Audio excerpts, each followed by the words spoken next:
Roy Pulvey est un soldat à la retraite de la Delta Force qui vit la 139e version de cette même journée. Il est coincé dans une boucle temporelle qui se réinitialise à chaque fois qu'il meurt, et après avoir vécu cela tant de fois, il a appris par cœur le déroulement de la journée. Roy sait exactement où et comment se déplacer pour éviter tout cela et saute par la fenêtre pour atterrir sur un camion rempli de sable, ce qu'il a raté 22 fois avant d'y parvenir. Il détourne ensuite une voiture et prend la fuite pour échapper à deux autres assassins dans un minivan. Roy ne connaît pas leur nom, il les appelle donc Pam et Esmeralda. Ces femmes le poursuivent et lui tirent dessus à travers toute la ville, mais Roy sait comment leur échapper à condition de ne pas se laisser distraire et de se souvenir d'esquiver le bus. Comme cette fois-ci, il n'y parvient pas, la journée recommence depuis le début. Seuls de petits détails changent à chaque cycle, selon ce que Roy décide de faire ou oublie de faire. Outre le type dans son appartement, l'hélicoptère et Pam, il y a d'autres assassins comme Guan Yin, qui le tue généralement avec une épée, Kaboom, un homme de petite taille qui prévoit de le faire exploser avec une bombe, Smiley, qui aime le tuer en l'empalant avec une lance et en l'attachant au coffre de sa voiture, les jumeaux allemands, et un type qui lui ressemble beaucoup, à tel point qu'il l'appelle Roy numéro 2. Roy pense que son ex-femme détient les réponses à ses questions, mais lorsqu'il appelle son bureau, c'est son patron, le colonel Clive Ventor, qui répond et lui annonce qu'elle est morte dans un accident. Roy est convaincu que c'est lui qui l'a tuée. Malheureusement, il ne vit jamais assez longtemps pour le découvrir. Les jours où il parvient à échapper au bus et à Pam, Roy arrive au restaurant de Jack, où il doit se dépêcher de s'asseoir au comptoir, sinon la dernière place sera prise par des Feng, un champion mondial d'escrime dont Jack est amoureux. Roy continue de se saouler en écoutant l'homme assis à côté de lui, Dave, parler de sécurité intérieure et de théorie du complot. À 12h47, les assassins le trouvent toujours et le tuent là, au milieu du restaurant, ce qui signifie que Roy n'a jamais réussi à aller plus loin. S'il ne va pas au restaurant, il est tué avant, il a déjà essayé toutes les alternatives possibles. Alors qu'il est à nouveau frappé par tous les assassins, Roy se souvient du jour précédant le début de la boucle temporelle. Il rend visite à son ex-femme Gemma Wells sur son lieu de travail, chez Dino Laboratory, après qu'elle lui a laissé un message lui demandant de passer car son entreprise recrute. Cependant, elle ne semble pas trop intéressée par son CV ni par renouer après tout ce temps, mais commence à prendre les mesures de Roy et un échantillon de ses cheveux, qui saignent lorsqu'elle les tire.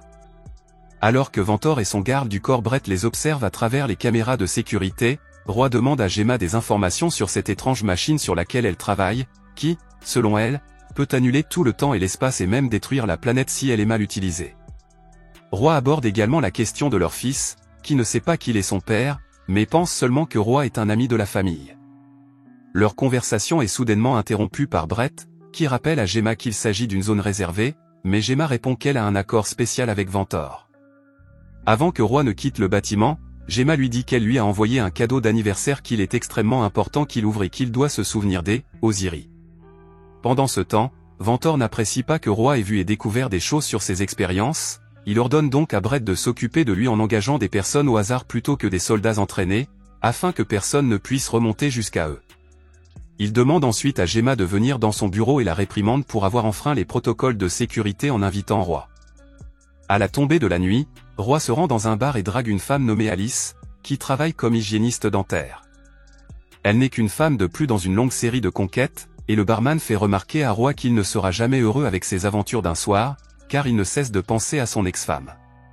Pendant qu'Alice est aux toilettes, Roy reçoit un appel de Gemma, qui lui dit qu'elle est sur le point de faire quelque chose de radical et qu'elle a besoin de son aide, mais Ventor coupe la ligne avant qu'elle ne puisse en dire plus. Roy comprend que Gemma semblait bouleversée, mais décide tout de même de rentrer chez lui avec Alice au lieu d'essayer de la recontacter. Pendant que Roy et Alice s'amusent ensemble, Gemma met les cheveux et le sang de Roy dans un tube qu'elle place dans la machine sur laquelle elle travaille. Voyant la scène grâce aux caméras de sécurité, Ventor comprend que Gemma a désobéi à ses ordres et envoie Brett la chercher. Mais maintenant qu'il a revécu le souvenir de sa conversation avec Gemma, il se rend compte qu'il n'a jamais vérifié le cadeau d'anniversaire qu'elle lui a envoyé. Il ouvre enfin le paquet et trouve un livre intitulé « Isée et Osiris », avec une note de Gemma au dos qui dit que le temps n'attend personne. Il est tellement absorbé par le livre qu'il oublie de prendre les mesures nécessaires pour échapper aux assassins. Il meurt 2 fois avant de réussir à s'enfuir avec le livre grâce à un bouton qu'il trouve dans la voiture qu'il détourne toujours et qu'il n'avait jamais remarqué auparavant. Après l'avoir enfoncé, la voiture commence à rouler beaucoup plus vite, faisant manquer à Roy la sortie qui le mène au restaurant de Jack. Il se retrouve à la place au centre commercial Underground d'Atlanta, où il s'assoit pour lire le livre que Gemma lui a laissé. Il ne comprend pas le rapport avec l'histoire d'Isée et d'Osiris, mais il interrompt sa lecture lorsqu'il voit son fils Joe acheter quelque chose à un garçon plus âgé. Quand il réalise que maintenant que Gemma est morte, il est la seule famille qui lui reste, il suit Joe dans une salle de jeu où se déroulent des tournois de sport. Chaque fois qu'il s'approche d'un écran, il le fait mal fonctionner, mais Roy ne s'en rend pas compte, il s'approche de Joe et le gronde d'avoir séché l'école. Il lui demande également ce qu'il a acheté, mais Joe lui montre qu'il s'agit seulement de cartes, et non de substances illégales. Roy l'invite ensuite à déjeuner et, dès qu'ils sortent du bâtiment, il se rend compte qu'il est 12h50, le temps le plus long qu'il ait jamais vécu depuis le début des boucles. En analysant ce qu'il a fait différemment, il comprend enfin qu'on a dû lui mettre un traceur et que les murs métalliques du snack bar et l'emplacement souterrain du centre commercial l'ont protégé. À ce moment-là, les tueurs arrivent et tirent sur Roy alors qu'il attrape Joe et se place entre les balles et son fils, mourant en lui disant qu'il est son père. Lorsque la journée recommence, il demande à l'homme qui a fait irruption dans son appartement des informations sur le traceur, mais celui-ci ne lui dit pas où il se trouve. Quelques instants plus tard, Roy arrive au snack bar et se rend directement aux toilettes pour inspecter minutieusement son corps, allant même jusqu'à se mettre les doigts dans le derrière, mais il ne trouve pas le traceur. Se souvenant que Dave est un expert en la matière, il lui demande où il cacherait un traceur et Dave lui suggère les dents. Cela rappelle un souvenir à Roy, Alice, l'hygiéniste dentaire, qui l'endormait sur le fauteuil du dentiste pendant que Brett les regardait, elle faisait partie du piège depuis le début. Après avoir pris plus d'alcool et des pinces chez Jack, Roy se rend aux toilettes avec Dave et commence à s'arracher les dents jusqu'à trouver le traceur, mais il est tué une seconde plus tard par Roy numéro 2. Lorsque le jour recommence, il interroge Alice, qui lui dit avoir été payé par Brett pour lui implanter le traceur avant de partir. Roy suit sa routine habituelle jusqu'à ce qu'il arrive au restaurant de Jack, où il retire la dent avec le traceur et l'emporte dans un bâtiment abandonné pour l'utiliser comme piège. Son plan fonctionne et Pam se présente, mais elle refuse de dire qu'il a engagé, alors il la tue avec son propre pistolet, qui appartenait à un certain dictateur allemand. La seule chose qui lui reste est la vengeance, alors Roy profite de sa nouvelle liberté sans traceur et tue tous les assassins qui le poursuivaient. À l'aide du téléphone volé à Kaboom, il parle à Brett et lui promet qu'il le retrouvera, lui et Ventor. Commence alors une série de boucles dans lesquelles Roy et ses différents plans pour s'infiltrer dans Dino, comme envoyer sa voiture piégée et se faire passer pour Roy numéro 2. Voler sa carte d'identité lui permet d'entrer, mais il lui faut encore plusieurs tentatives avant de réussir à apprendre toutes les astuces pour éviter les gardes et les caméras de sécurité. Quand il trouve enfin un moyen d'emporter des armes, les gardes ne sont plus un problème, mais son prochain obstacle est Guan Yin, dont les talents à l'épée sont trop élevés pour qu'il puisse l'arrêter avec de simples portefeuilles. Parfois, il ne meurt pas assez vite à cause de ses blessures à l'épée et Ventor le retrouve, lui tenant le même long discours sur ses plans pour réinitialiser l'histoire avant de le tuer. C'est au cours d'un de ces discours que Roy découvre que le nom du projet est Osiris Spindle, et comprend deux choses. Ventor ne sait pas que cela fonctionne et Gemma l'a intégré au projet à dessein afin qu'il devienne Osiris et arrête Ventor et ses plans. Après avoir suivi sa routine habituelle jusqu'à ce qu'il retire le traceur dans les toilettes du snack bar, il s'approche de Defeng et lui demande de lui apprendre à se battre à l'épée, ce qu'elle accepte car elle le trouve intriguant.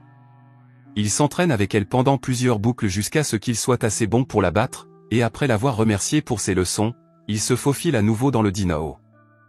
Cette fois, il combat Guan Yin avec une épée plutôt qu'avec des pistolets et bloque facilement tous ses coups. Après l'avoir un peu taquiné en coupant sa queue de cheval, il la poignarde avec sa propre épée. Brett et Ventor arrivent, mais Brett meurt rapidement lorsque Roy le poignarde au front avec son épée.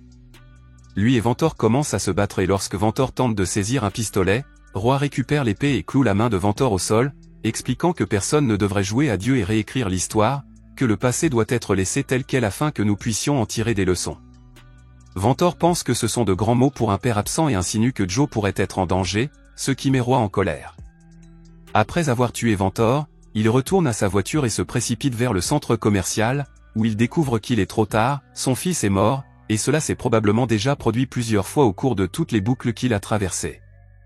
Alors qu'il se bat contre la police qui l'empêche de s'approcher du corps de Joe, une lumière brillante apparaît à l'horizon, c'est la fin du monde, comme Gemma l'avait prédit. Après avoir réinitialisé la journée, il s'introduit dans les laboratoires et tire sur Ventor et Brett tout en exigeant des réponses. Brett avoue qu'ils essayaient de découvrir ce que Gemma avait fait au fuseau d'Osiris, car il semble qu'elle l'ait saboté et qu'ils ne parviennent plus à contrôler la réaction en chaîne qu'elle a déclenchée.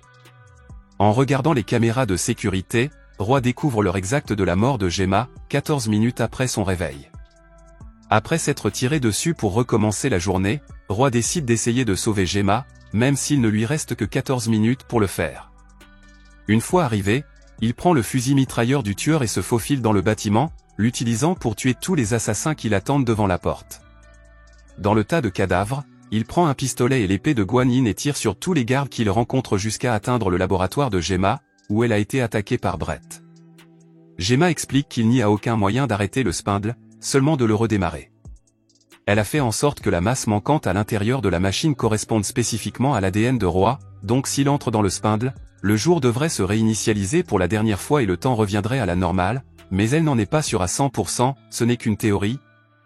Car c'est la première fois qu'elle a réussi à faire fonctionner la machine et elle a tout fait à la hâte pour arrêter Ventor.